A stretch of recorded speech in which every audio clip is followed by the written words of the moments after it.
안녕하세요. 호천적 재능러입니다. 지난 영상에 이어서 댓글로 달린 질문의 답을 이어나가도록 하겠습니다. 두 번째 질문은 다음과 같습니다.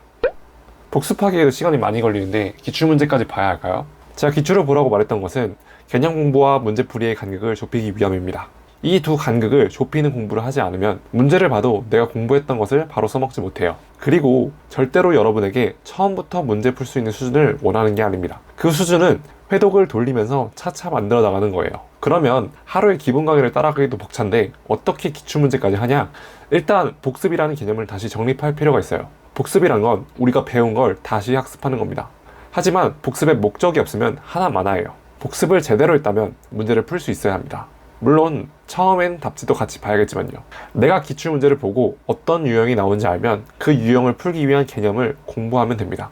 책에서 A라고 나와 있어도 우리는 A를 문제에 맞게 가공하는 과정이 필요한 거죠. 오늘 감가상각비를 배웠다면 백날, 정액법, 정률법, 생산량 비례법 외워봤자 시험장에서는 개념서에 있는 내용 그대로 나오지 않습니다. 따라서 우리는 문제를 보면서 개념을 어떻게 공부해야 하는지를 정해야 합니다. 다음은 24년도 회계 기출문제 중 감가상각비와 관련된 문제입니다.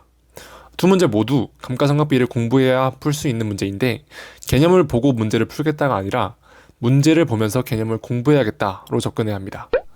두 문제에서 물어본 건 당기순이익에 미치는 영향, 이익잉여금에 미치는 영향이고 감가상각비가 이 두 결론에 영향을 미치는지를 먼저 생각해보는 겁니다.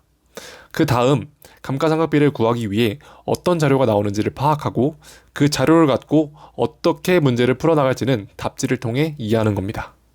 그걸 파악하고 나면 개념서로 돌아가 해당 부분에 대한 설명을 어떻게 하고 있는지 확인해야 하는 거죠. 여기서 핵심은 내가 공부하는 목적을 확실히 하고 그에 따라 필요한 개념을 찾아 공부해야 된다고 말씀드리는 겁니다. 항상 이야기하지만 오늘 하루 공부가 끝났다면 내가 무엇을 위해 공부했는지를 답할 수 있어야 합니다.